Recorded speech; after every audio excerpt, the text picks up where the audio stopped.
आज नवरात्रि का 8वां दिन है। आपको किस मुहूर्त में महागौरी माता की पूजा करनी चाहिए और जिससे आपके जीवन के सभी कष्ट दूर हो जाएंगे, ये सब हम आपको अपने इस खास प्रोग्राम में बताएंगे। नमस्कार, बहुत स्वागत है आपका सर्वधर्म संगम में और मैं हूँ आपके साथ सुमन पाल।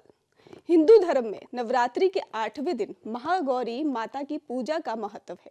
महागौरी माता नवदुर्गाओं में से 8वीं देवी मानी जाती हैं। इनकी पूजा करने से लोगों के जीवन में सुख, शांति और समृद्धि आती है। नवरात्रि के 8वें दिन माँ महागौरी की विशेष पूजा का विधान है। महागौरी माता भगवान शिव की अर्धांगिनी है।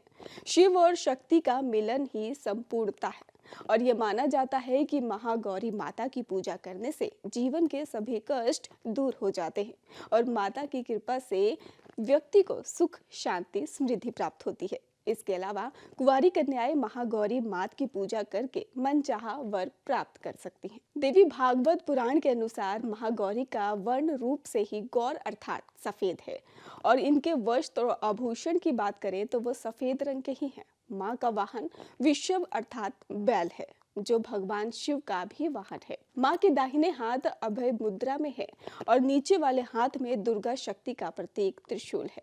महागौरी के ऊपर वाले हाथ में शिव का प्रतीक डमरू है। डमरू धारण करने के कारण ही माँ को शिव के नाम से भी जाना जाता है। माँ के नीचे वाला हाथ अपने भक्तों को अभय देता हुआ वर मुद्रा में है।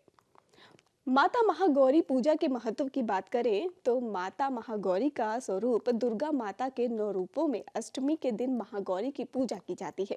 महागौरी माता पार्वती के दिव्य रूप में मानी जाती है। इनका रंग बहुत ही गौर है। इनके सफेद वस्त्र और आभूषण के कारण उन्हें श्वेतांबर धरा कहा जाता है। इनके 4 भुजाएं हैं, जिनमें से एक में अभय मुद्रा, जैसे कि हमने आपको पहले बताया, और दूसरे में त्रिशूल है। उनके बाएं हाथ में डमरू और वर मुद्रा है। उनका वाहन वृषभ है, यानी कि बैल, और इसलिए उन्हें ये कहा जाता है। महागौरी को प्रसन्न करने के लिए भक्तजन इस दिन व्रत रखते हैं और पूजा में उनका ध्यान करते हैं। महागौरी के मंत्र का उच्चारण भी शुभ माना जाता है।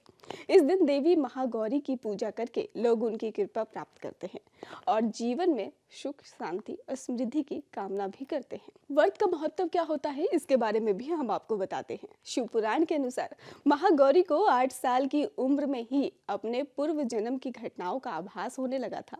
उन्होंने इसी उम्र से ही भगवान शिव को अपना पति मान लिया था और शिव को पति के रूप में पाने के लिए तपस्या भी शुरू कर दी थी। इसलिए अष्टमी तिथि को महागौरी के पूजन का विधान है।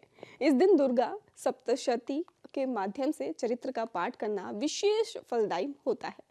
जो लोग 9 दिन का व्रत नहीं रख पाते, वे पहले और 8वें दिन का व्रत कर पूरे 9 दिन का फल प्राप्त कर सकते हैं। तो इस तरीके से आप महागौरी को प्रसन्न कर सकते हैं और अपनी मनोकामना पूर्ण कर सकते हैं। धन्यवाद।